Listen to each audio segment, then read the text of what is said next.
Welcome to the Reclaim Your Rise podcast. My name is Lauren Bongiorno, nationally board certified health coach and founder and CEO of Risely Health, where we help people and families impacted by type 1 diabetes take ownership over their lives so that they can transform with more freedom and confidence. Everyone has a different reason to be here. You might be seeking knowledge, support, or community, but at your core, I know that you long for something deeper. You're here for transformation. And that's what the Reclaim Your Rise podcast is all about.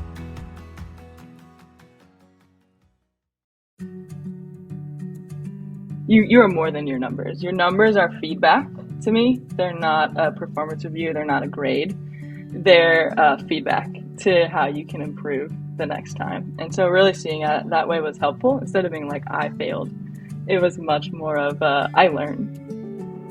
A quick reminder before we start the show that nothing you hear on the Reclaim Your Rise podcast should be a substitute for personalized professional medical advice. Please always consult your physician or other medical professional before making any changes to your diet, insulin dosages, or healthcare plan. If you're someone who is currently feeling exhausted and terribly frustrated by your diabetes physically and emotionally, and you have a feeling that if you just had better support and a better tool set and roadmaps, that it could be incredibly transformational for your health and your entire life, I'm really excited to share that we are currently open for enrollment for our first Decide and Conquer group coaching cohort of 2024. If you don't know, the DCB is Risely's 12-week signature coaching program for women with type 1 diabetes who are feeling discouraged and isolated and overwhelmed and are craving more confidence and empowerment in their lives with their numbers and mindset and all of it. We've had over 400 women graduate from this program over the years, and they all were once where you're sitting literally right now on the sidelines, listening to me talk about the program or listening to stories of other people change their lives, wondering if that it's possible for themselves to do that too. It might be hard to believe, but this program is already filling up. So if today's episode inspires you to want to make a change for your T1D, don't wait to apply. After you do, wait to receive an email within 48 hours to book a call with Abby or Alyssa from the Risely team. And I hope to see you in the program. And who knows, maybe even one day have you as a podcast guest inspiring others with your transformation. Welcome back to Reclaim Your Rise, everyone. Today's guest is Haley Diamond, who was diagnosed earlier this year, shortly before she rang in her 30th birthday. So it was a, new decade. Here's your new diagnosis present kind of thing. But Haley, we're happy that you're in the club. You guys are going to get to hear what the past 9 months or so have been like for Haley with this new diagnosis. And she just has a really fresh perspective. And I think that there's a lot that anybody can take away from what she shares. But specifically, we talk about her diagnosis story, the importance of connecting with community, how she found her patterns with exercise. So she was no longer leaving her morning workouts spiking to 250 or above when she was doing HIIT workouts, which was like a consistent pattern for her. We talk about her 3 steps to vulnerability process that helped her open up to her professional network about her diagnosis. I think opening up to people like in your immediate circle is one thing, then social media is another thing, and then like your professional network, like think LinkedIn is a whole other ballgame. So a lot to talk about there. And then there's one part where her and I just break out into some karaoke. So apologies in advance if we are very out of tune, but it is an anthem, a very popular song that you may know. It's like her anthem for when she's just like having not a great day with her blood sugars. But also, out of all of that, there was one moment where I walked away from that episode saying like, oh, that was my favorite part of what Haley shared. And she was saying how as type 1s, the obvious thing to think about is like, oh, there's so much I can learn from a person living with type 1 diabetes who has lived it longer than I have. They have more education, more experience. They've been through more life stages with it. And at the same time, she said there's a lot that seasoned T1Ds can learn from newly diagnosed type 1s. And I've never thought about that before, but it's like if you are somebody who is trying to transform the way you relate to your diabetes or your blood sugars, make any kind of change, you have to put on, and it's important to put on that like newbie hat again and say, you know what, my foundation has cracks and I need to approach this from a lens of I'm a rookie, I'm a beginner, and build a stronger foundation that I can build on. in whatever that means for you, whether it's filling gaps in education with hormones or insulin sensitivity or implementation, knowing your patterns around certain things, technology optimization, all of the things, mindset included. And so Haley is also a graduate of Risley's Decide and Conquer group coaching program, which, if you're not familiar with, is our signature group coaching program for women with type 1 diabetes that we run a few times a year for women who are looking to go from isolated and overwhelmed to supported and in control. And it's crazy, you guys, how fast the new year is sneaking up on us. We actually have, for our January 2024 class, already a fourth of the way filled with early bird enrollments. So if you are feeling called to apply after listening to this episode and you know that you're like, I want to have a plan to start off the year from a supported place, prioritizing my diabetes and my mindset and really making some changes in my life, I will put the link in the show notes below where you can learn more and apply. But okay, let's get into it. Help me welcome my guest, Haley Diamond, onto the show. And you know it, let's rise. Haley Diamond, welcome to the Reclaim Your Rise show. How are you doing today? I'm doing great. I'm doing great. Thanks for having me, Lauren. Super excited to be on. I know, super excited as well. Before we press record, we both were like, all right, I need to do a blood sugar check first. And of course, love when that happens. What are you right now?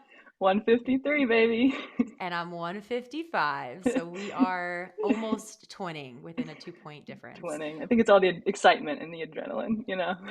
Absolutely. Do you have any insulin on board I from it? do. Let me check my in pin here, my fancy in pin. 1.8 units, so I should go 1.8. down. Yeah, Okay. And I have 1 unit. So maybe we can, if we remember, we can do at the end, check see at what the the end. blood sugar is.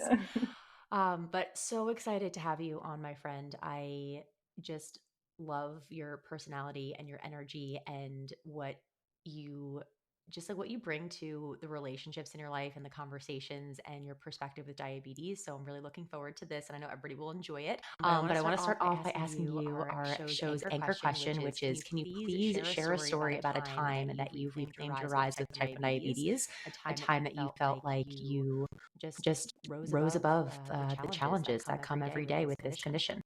Yeah, so early on in my diagnosis, I knew I wanted to kind of continue doing the things that I love to the best of my ability. And one of those things is HIIT workouts, which we know are not always friendly to the blood sugars, just due to the adrenaline and the other things. And so I normally do them in the morning. And so that's a lot happening. There's a lot of cortisol, there's a lot of adrenaline going on. And so for the first couple of weeks, I work out on Thursday mornings with a friend, and I continuously rose to like 215, 220, and then I would give myself insulin, but drink a good old protein smoothie, and I would rise again. And so this kept happening, and I was pretty puzzled, didn't really understand what I could do, and decided to actually try giving some insulin without any food just for the workout. So I started with 1 unit, and then 1.5 units, and then 2 units. So after about 3 to 4 weeks, I finally kind of got the hang of how to sort of take control of those blood sugars during the workouts to the best of my ability. And so I ended up giving myself a couple of units before working out without any food. And then during the cool down, I gave myself some more units for the smoothie. And now I'm proud to say that my friend, who's not a diabetic, even recognized just how much uh, how much progress I made in that area. And again, diabetes is going to diabetes sometimes, so I still do rise for sure, but I definitely reclaimed that rise, and I'm really proud and excited to enjoy those twice weekly HIIT workouts. So Isn't it so amazing how, like, something as small as that, or seemingly small to people who don't have diabetes, like, can feel like such a huge win for us and such an accomplishment? yes, and it's like interesting to think that like before diabetes, I just did those workouts and had no idea, and so it's like you go from having no information to all of a sudden having all of this information, which can feel really overwhelming. And so yeah, to the average person, they have no idea what their blood sugar is. But meanwhile, after every circuit, I'm aware of what it's doing, how it's working, how my body's Great. feeling, and so yeah, it's a great feeling to kind of understand and get the hang of how to manage that. Yeah, and you got diagnosed as an adult recently, we'd say. And how was that, going from living a, maybe what you would describe as like a healthy, quote unquote, normal life, and then your life flipping upside down and changing, and you having to be thinking about all of these things that your body was just naturally doing and taking care of on its own? Yeah, so I was a couple months shy of my 30th birthday. Really excited to, enter a new decade. Really, this wasn't on my radar. And so when I got diagnosed, it just felt like a lot of information, and I felt like information overload, and I felt pretty alone. I'm not gonna lie. I remember sitting in the doctor's office just thinking, wow, like this is going to change my life, but I'm not entirely sure how. And so something I kind of recognized pretty early on was that I was going to need some support to adjust to that change because as we all know, there is this life before diabetes and there is this life after diabetes. And I think that that's something that can be difficult to swallow. But at the same time, I also knew that life after diabetes was going to look different. But I knew that I wanted to kind of be in the driver's seat as much as possible. And so the way that I like to approach it or phrase it is I wanted diabetes to be in the passenger seat, and so it could come along for the ride, but I wanted to figure out how to be in the driver's seat. And so we can talk maybe a bit more about that, but that's definitely a journey. And so it's going to take some time, and it's still taking some time. But up front, I just realized that I did kind of have to have some sadness and some grief towards a life where I didn't have any idea what my blood sugars were. I didn't have any of these numbers or any of these feedback to a life where this was going to be a part of it. But just trying to be mindful of not making it the entire picture of my life. Hmm. It's a big shock. And, I'm curious how your role as in your job and in your career, you're a project manager. And I would think that when you were diagnosed, were you like, okay, we're going to make a plan and we're going to check month by month, like what it was going through your mind? Because it seems like there was, yes, grief and all of that, but there was also this, we're going to take control of it. Yes, for sure. So yes, I am a project manager, which for those that don't know, that job, like primarily their job is to keep people on track, to keep things going in the right direction. If something goes off course, kind of help course correcting. And so you can see the parallels. And actually, the doctor, as I was sobbing, sat across from me and said, "Hey, just think of this as another project to manage." And in the back of my mind, I was thinking, I don't need more projects to manage. But to your point, my instinct sort of kicked in and was like, I need a 10-step plan. I need to figure out how I'm going to beat this in quotations. Like for a while there, I was like, is there any way I can fix this? Is there any way I can go back? What can I do? And I fell for all the Instagram ads. I fell for all the Reddit threads, all the blogs, I mean, Oh, I went down the hole of like discovery is what we call it in the project management world. So what is out there for me and what are the tools that I could use? And so that was really difficult for my personality to go from having no feedback to having all of this feedback, particularly numbers, because I think numbers in some way are very concrete sort of grade, right? And so it's easy to look at this metric and to be like, okay, I'm at high, which was what was happening early on. It would just say high, high, high, high. And I would see that as, oh my goodness, what is my plan to get out of this? But what I realized is oftentimes you can't plan yourself out of something, right? It's much more of a learning experience. So I had to kind of take the project manager hat off and take a very much of like a more amateur approach of like, I don't know much about this project, which is actually what we do in the project management world as well. And we put on our learning hat and we talk to other folks that maybe have the experience or have been through these types of things before. And that's where we start. We don't expect ourselves to be kind of winning the gold medal when we are actually just at square one and don't really have much knowledge. And so that was really, really hard to kind of realize I am the project manager of this, but I'm very much the junior project manager in the diabetes department for sure. right. You're like, I'm not getting a promotion tomorrow. Like we need to No. work. We need Yeah. to work a little bit longer on this, building On up the this growth, the project. growth Yeah. plan. So it seems like you went from this is my zone of genius, planning, tackling projects, to realizing, oh, this is not a project that I can put, a 12-week plan for and say, okay, we're going to get to XYZ in this amount of time. And that allowed you to step into a place of asking for help. Like, how was that vulnerability? How did you get there? Because I think that's easier said than done. Like, was it overnight? Was it just like an overnight switch, or did it take many forms, like vulnerability in this way, and then that felt safe, so then you went to this? Like, what were you going through? Yeah, so it's certainly multifaceted. For myself, I know kind of what you were saying. I like to dive in and I'm pretty independent. And so I've been that way for a while. So I like to try to solve it on my own. That's normally my first step. And so that's what I did, right? I tried to go to all the different resources that were available. I'm Googling, I'm talking to some people, I'm talking to my nurse friends, doing that type of stuff. But quickly I realized that like I could not do this on my own. And I don't have anybody. I did not know anyone that had diabetes. I had a couple people that reached out, but really didn't have anyone close that could really help me. And so I think there's really three steps for me in being vulnerable. There's the recognition that you need help. So first of all, asking for help is a huge way to be vulnerable, and it is scary because you're recognizing that you can't do it on your own, and you're stepping out to ask for help. And so there's that recognition. So that came first. It was like after I went down the rabbit holes, I was like, okay, this is not going to work, right? And then there's the asking part, which is really hard. And that can take different forms. And like you said, that's sort of a journey. And so for me, it wasn't necessarily a cry for help, but I decided to just post about it on social media pretty early on, probably 6 to 8 weeks into the diagnosis. And from that, actually, an old friend from high school who knows you reached out to me and got me connected to you. So that was the asking for help in sort of an indirect way.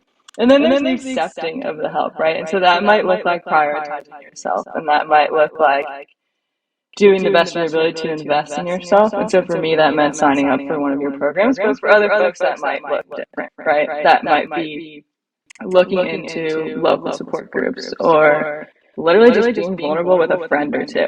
Like maybe you've never really been vulnerable enough to talk about this with even a close family member or a spouse or someone really close in your life.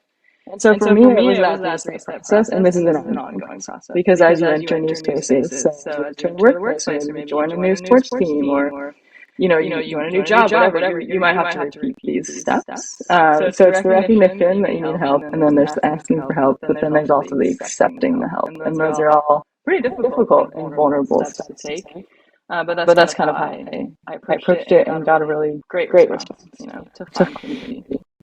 It's very rare, I feel, for somebody so early on in their diagnosis to go through those phases so quickly. Like, there are people who, for 20 years, do not tell anybody that they have type 1 diabetes, don't talk about it. And then finally, they're building up over time all of this, like, whether it's resentment or shame or guilt, and kind of like spill over to like, I need to do something. So, time to me is one of the most precious resources that we have. It's not abundant. It's something that like when you think about it, like if we know and we can talk about this being one of the solutions and part of diabetes empowerment, it's like, how can we just speak about this message and how important it is to as many type 1s as possible, as close to their early diagnosis, as they can? Because I've never met anybody who has type 1 diabetes who has said community and vulnerability has not helped me in so many other ways than just textbook education. Yeah, it's big, but it's scary. I will say, so I do want to be mindful of everyone's personality differences. I'm a relatively open person. And so, what I encourage people is like to find those people that you feel comfortable with. And I'm saying this honestly, if you don't have one of those, you can look me up. And I'm more than happy to chat with you. I love being a listening ear for someone. And that's just kind of taking the first step. And then what I realize is baby steps are still steps. So whether you're newly diagnosed or whether you're 20 years in and you're thinking about kind of going on this journey of being more open about it, just remind yourself that baby steps are still steps. And so you don't have to run the marathon. You can take that first step and really get some rewards from that. Right. And everybody's timeline looks different, and you just continuously have to meet yourself where you are in that moment. So, when we talk about the role of community, you were very open to that. And there's a lot of community in the diabetes space online. There's also a lot of like support Facebook groups, things like that. Where did you feel like the next step for you was lacking just from the greater online diabetes community and education that you found, there? What was missing?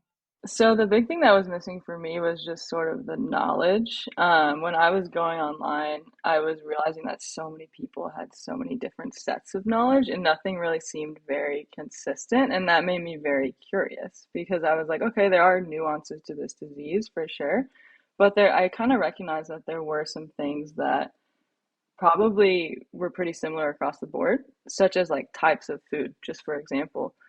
I found so much different information around that, and the doctors were saying certain things and other people were saying certain things. And so there was so much information out there. And I was a little bit more curious about, for example, I love to have pizza on Fridays, so Pizza Fridays is my jam. So I also love a good ice cream cone. So early on, and a good movie theater popcorn. Okay, so early on, I was like, I want to figure these things out. And going to the interwebs, I was getting a lot of different answers, right?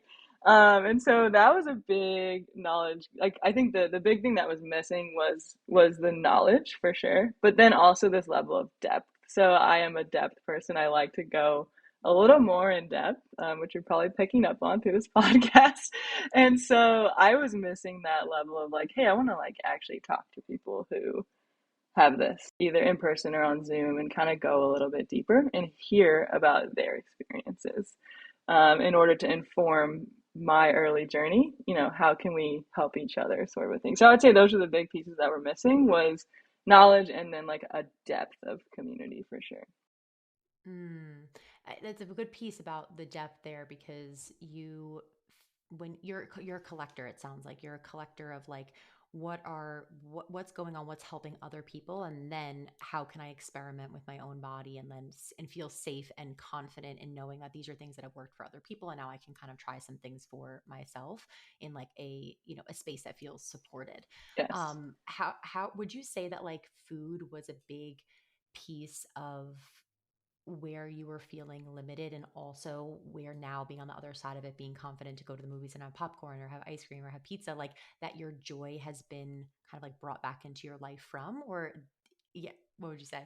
Yes, yes, so much. So I would say food and exercise were the big ones for me. And as we know, those are really big ones with diabetes. Two of the biggest factors, right, are food and exercise. So, and again, early on, I had no idea what I was doing. So I can give an example just to bring it to life. I love going hiking. And so this was before I had the knowledge. I didn't understand that insulin peaked at a certain hour, right? I'm just giving insulin. And so I was going on a hike and I was driving about 2 hours with my friends. I gave the insulin before, drive the 2 hours. Well, it turns out that's when the insulin is peaking. We started hiking. I go to 44 at some point. I'm pounding Skittles, so that's an example. This was early on. And then post, gaining the knowledge and the understanding, I actually went on a hiking trip this summer to the national parks and stayed in range the whole time because I recognized and understood how to dose the insulin, how to eat a snack beforehand if needed. So I think the food and the exercise for me, I wanted that joy to be restored, and the way that that came was having the knowledge of my body, but also the knowledge of how food and exercise impacts your body. And that may look a little different for everyone, which is why it can be frustrating. But you can still learn from others. And I remember swapping stories with people. Hey, what do you do when you go hiking? Or hey, what do you do for movie theater and popcorn? Like, what's your strategy? And then just trying that, And you may not get it right the first time. You probably won't, but nobody's perfect, as Miley Cyrus says. So you get back up, you try again. Wait, can we just, are we singing the Nobody's Perfect Miley Cyrus song for all the 90s babies out We, there? I will not, I will spare you my singing voice, but I do have the lyrics written down, and it says, "Sometimes I fix things up and they fall apart again. I might mix things up, but I always get it right in the end." And then another lyric is, "Don't stay down, try again." And I just love that little line. So like, trying again and just recognizing that, you are more than your numbers. Your numbers are feedback to me. They're not a performance review. They're not a grade. They're feedback to how you can improve the next time. And so really seeing it that way was helpful. Instead of being like, I failed, it was much more of I learned. And now next time I go to the movies, Oh, I'm going to try a different strategy. So yeah, I definitely had a lot of the joy restored after I was able to kind of process that and see it as an experimental mindset. I love that. I'm a big Miley Cyrus fan, so I just think that is a very appropriate anthem. I also love her song The Climb. I will never Yes. get over that. I think it was what movie was that in, like, her first movie with her ex-husband? Yes, I think When I so. heard I Yeah. hear that, I will cry. I will be in the middle of a work day, that song comes on and I'm bawling. Same. Dreaming, That dream I'm dancing, I'm dreaming. dreaming, lost without a Yeah. We It's the gotta get climb. the words right, but back up singing. It's the climb, da-da-da-da, and then it just like picks up the whole orchestra. Oh, chills, full body. Call us up, Miley Cyrus. We'll be your background singers. Yeah. Yes, we do. We have a for our group coaching program, we have a DCB playlist where I play all like the intro songs when like our calls start. Like that should 100% be on there. Why it's not yet, I'm not sure. So we will add it.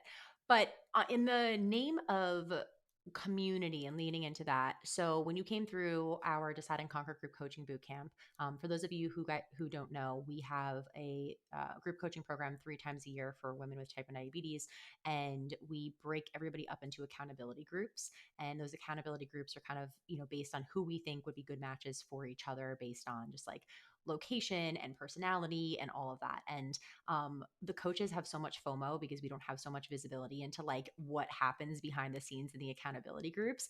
But I just know, Haley, your accountability group was so stacked. And can you just give us a little bit of like insight into just how you molded and the conversations and yeah, your relationship with Nadine? Shout out Nadine specifically.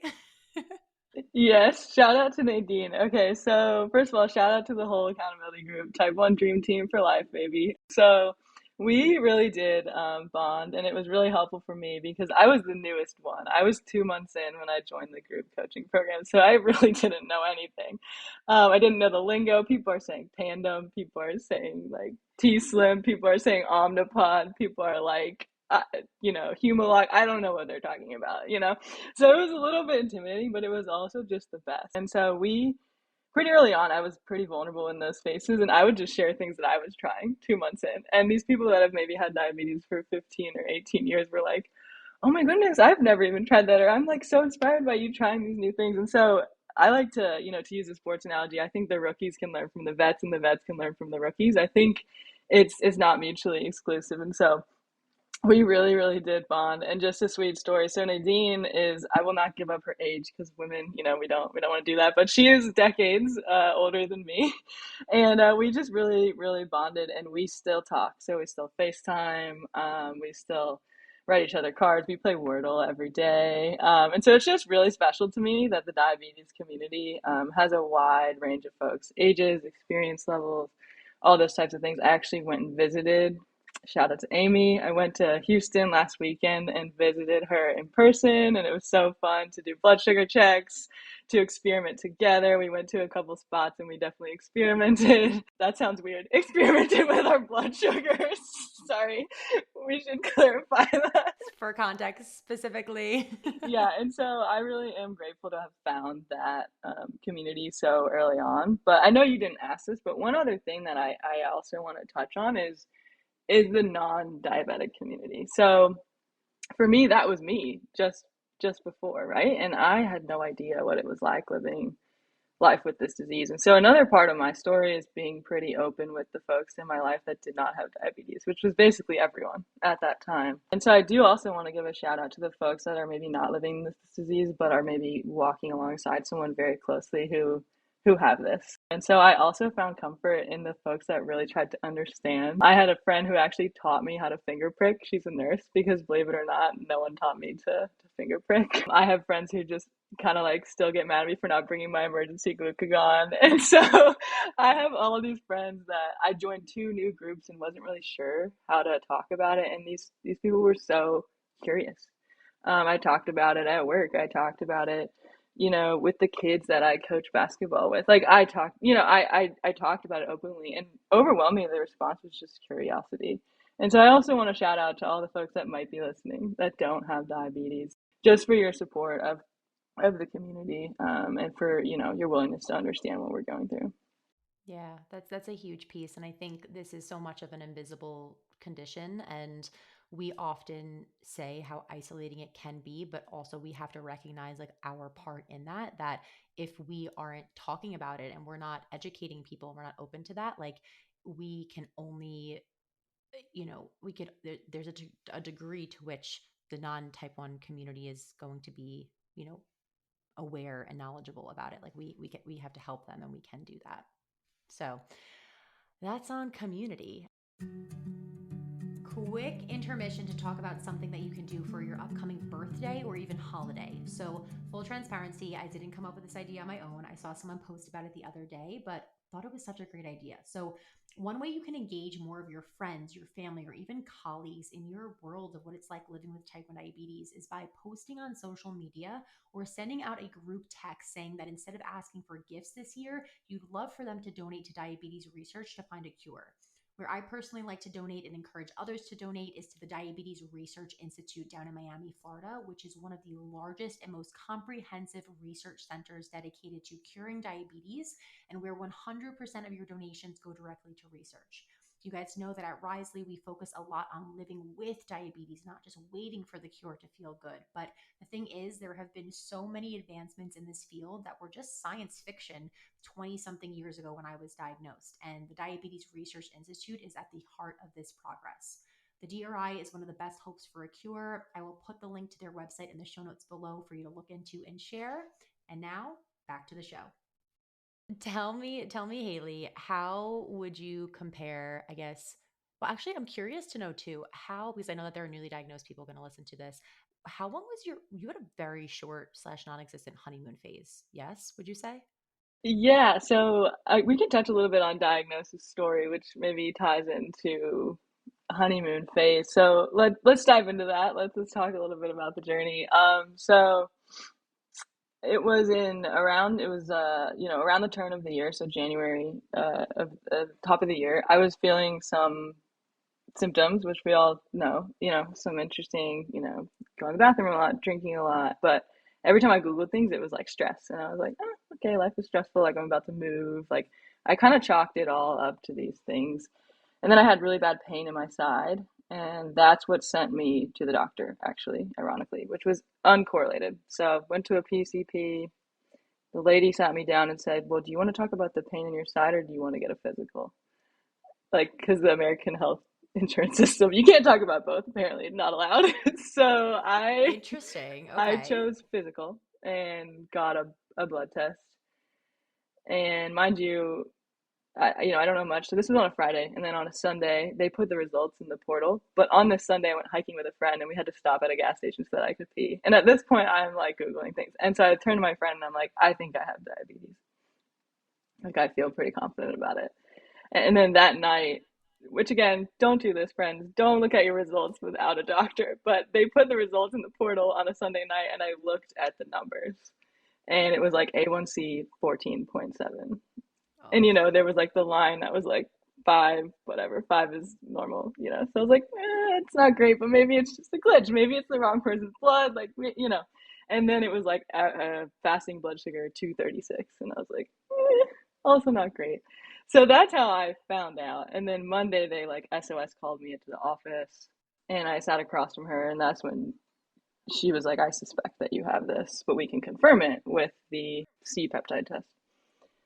So there was about a week where I was on basal insulin only, also while dealing with an enormous amount of pain in my side that I had no idea what that was. So, so they wait, can we yeah. back up to that? Like, so first of all, if you would have chose, which is so interesting that they're like, hey, like we won't tell you what the pain in the side is and won't look into it, but which can be life threatening, but also like you have to choose. So if you chose that, maybe you wouldn't have gotten the type 1 diagnosis like Yes. right away. So what did it end up? Was it kidney? Was that what it was?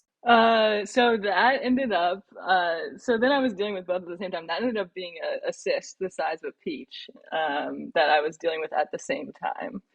So as you can imagine, I was really going through it. And I specifically remember being at this s'mores night with my friends, and they were like, are you okay? And I'm just like keeled over, trying to eat a s'more, giving myself basal insulin, which, it was just a perfect storm of events. So yeah, that's a bit of my diagnosis story. The cyst did shrink, thankfully, and so the pain went away. And then I did get mealtime insulin. And so to your point, I did have a honeymoon period, and I think there may still be a little bit left in me, but my C peptide was like right below normal. Um, so yeah, that is like many diagnosis stories, that's the gist of it. But you can imagine I was basically just handed insulin and blocked out. And I was said, give one for every 10 units. And this is a PCP. And the endo didn't have an appointment for 8 weeks.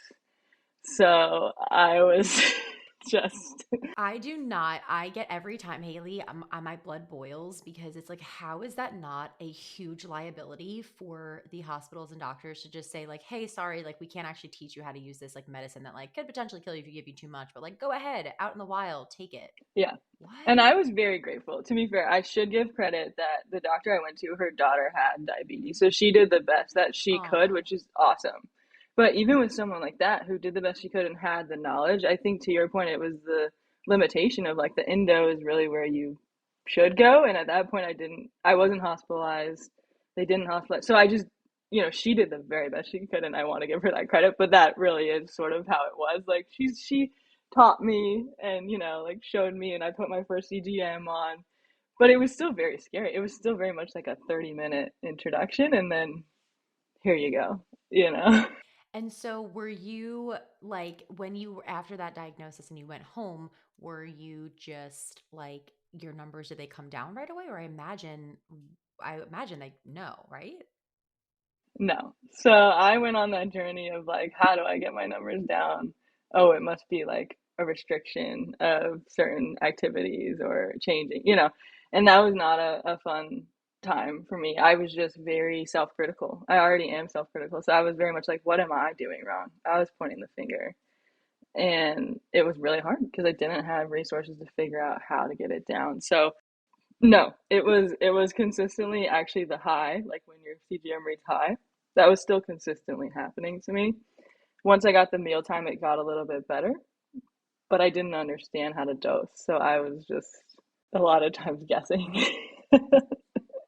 Well, and I want to anchor down into that point that you just made because it's really, really important for newly diagnosed people to hear this. I think that there's a lot of shame that comes with, you have to take insulin, and this idea that, like, well, I must be doing something wrong if my blood sugars are not coming down. Like, instead of just saying I'm going to increase the insulin because my body's Yep, not making it, it's the, I have to go work yep, out and move my body after every yep. single meal, and I have to, Hmm. restrict. And that is not a, like, sometimes that works, especially if you have more insulin production in your body. Like, you're going to see that in the early months after your diagnosis, that, like, oh, hey, actually, like, that is kind of working when I don't eat carbs at every meal and when I'm exercising a lot throughout the day. But then the question is, like, you're like, is this sustainable? And are you just not, are you putting more stress on your body, like, when you can just be taking more insulin? Yes, exactly. And there's so many factors. And so, especially early on, I was aware of that and I didn't understand. And it's very overwhelming. And like, but one of the factors is like, oh, I could try taking more insulin. Like, maybe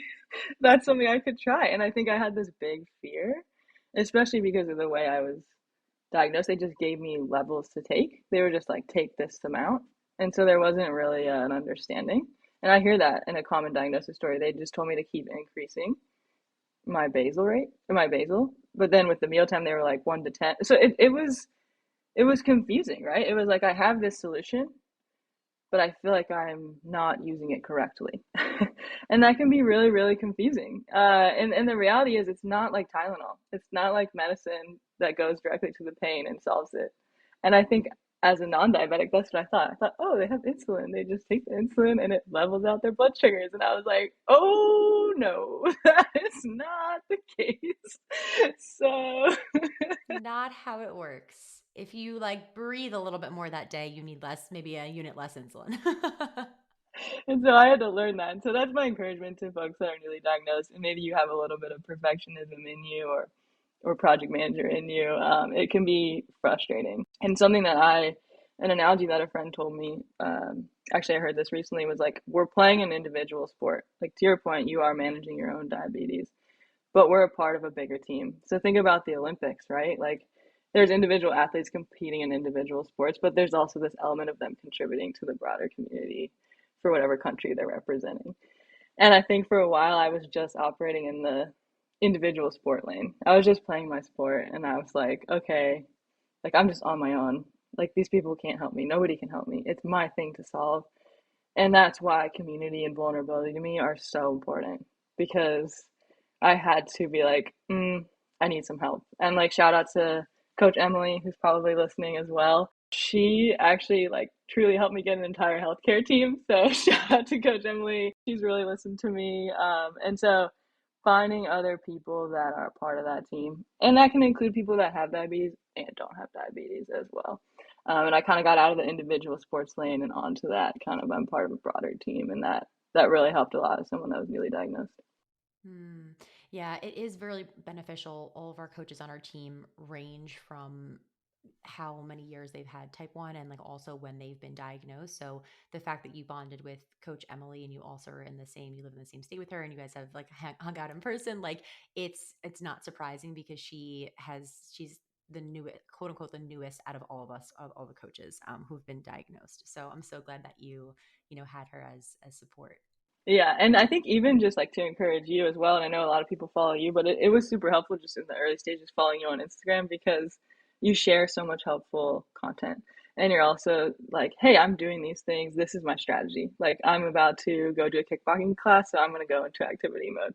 And so like that, even just that is so helpful to get these little tidbits of information from other folks that are veterans, the way that I see it, because that really helped me. And so your vulnerability as well, and your willingness to share, sort of inspired the way that I wanted to approach my life with diabetes as well. So Well, thank you for reflecting that. I really appreciate it.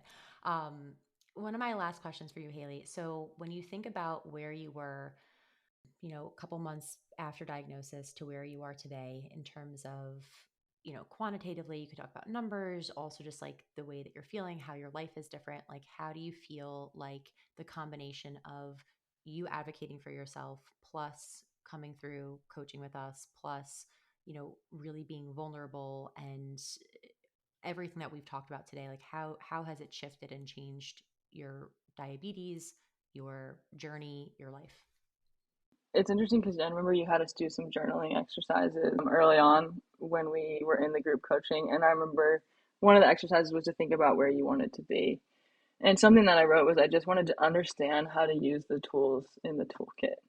And I felt like the tools were in the toolkit, but they were just like collecting dust, or I was picking the wrong tools. And I love analogies. Sorry to use so many analogies, everyone. But yes, like I had the tools, but So I good. didn't quite know which ones to use. And I wanted to be able to go into situations in my everyday life and feel fairly confident about the tool that I would need to use. And I don't want to throw platitudes and be overly positive, because this disease comes with a lot, and it really does. But I do think something that's really helpful is to equip yourself. And so I get very excited thinking about the person who entered that program and knew very little, to the person now who knows so much but also so little at the same time. So the way that I see it is I'm like, I'm excited to continue to learn and to grow. And I think that was the hardest piece for me, was getting over not being perfect and nailing it every time. And so when my numbers would go high in the beginning, I was just so critical. And now I'm just so much more willing to take a leap of faith and be like, I'm going to try this and we're going to see what happens, and it's going to be fine. They're going to come down if they go up. And so that is what makes me excited on the days that are hard, is what I like to call little joys. And so one of my little joys is just seeing the ways that I've grown as a human being who lives with this disease. Yeah, I think to really bring it home, I just get really happy and excited thinking about all the ways that I've learned, and just celebrating that. I think something that I mentioned is I'm really good at celebrating others, but I often don't celebrate myself. And so maybe that resonates with someone who's listening. Maybe you're really good to lend a helping hand, but you're not great at asking for help. Or maybe you're really good at celebrating others and cheering them on, but you're your own worst cheerleader. And so that's where this has really, really helped me advocate for myself and be really proud of the growth that's occurring. You should. And I also want to say we've talked about this before, but we've had, let's say over, I think it's like over 350 at this point, women come through the group coaching program specifically. And it's always when they're sharing about their journey and their transformation, like after the program, it's always if it is anything, it's on social media, like on Instagram or maybe on Facebook. But you were the first person that I know of to go on LinkedIn, which is like a totally different vibe. It is like suits and, just more masculine energy there and not really like, let's just mix our personal Yeah, lives in here. And you shared a whole thing about coming through the program and how much it changed yeah, your life and this diabetes diagnosis that you have. And I just like want to recognize, it may sound like you might be like, yeah, like obviously I did that, but like that's a very bold thing to do when you're not like working in the diabetes space. So how did you get to that point and that decision of doing that and mixing corporate with personal? yeah. No, it's definitely a big decision, and again, I recognize everyone's opinions around this. I am very grateful to work at a place that's very encouraging of overall well-being. So that's step one. The people that I work with are fabulous. The place that I work has fabulous programs in place to support our overall wellness. But again, second of all, I think that I wanted to not necessarily brag on your programs, but raise awareness that there's people in the diabetic community that are really doing the work to provide the knowledge and to support people with this disease. And then second of all, I just wanted to start to overcome the shame. Early on, it was very something that was very shameful. I was scared to talk about it. I didn't really, I hid the CGM. Like I wasn't really sure how to explain it. And so for me, it was a step of boldness, to just be like, hey, this is a part of me. This is something that happened. This is something that I'm going through. For me, I can't really compartmentalize super great. So if it's something that's going on, it's probably going to bleed into some of my work or some of my personal relationships. So for me, the more vulnerable I was about it, it was just helpful. It was a helpful part of the process, for me to just kind of share. So yeah, shout out to LinkedIn. I love LinkedIn. So bold, so great. Loved it. Love that we could like push forward the idea, which is not a crazy idea, that like, oh, hey, we're not robots Yeah. who work. We're at, right? Like I am a human and I have, my own, everybody has their own set of challenges, and it is helpful to make it visible because it creates a community and a culture of empathy. So thank you for sharing that. Well, this has been so wonderful chatting with you. I know a lot of people are going to resonate with your story. Do you want to do like a blood sugar check in since it's been 40 minutes? Oh, we should check. I I was like, forgot. I don't want to forget. Let's All check. right. I'm one. I Wait, only went down. wait, me too. So I started at 155. I'm now 153. Or what did you start at?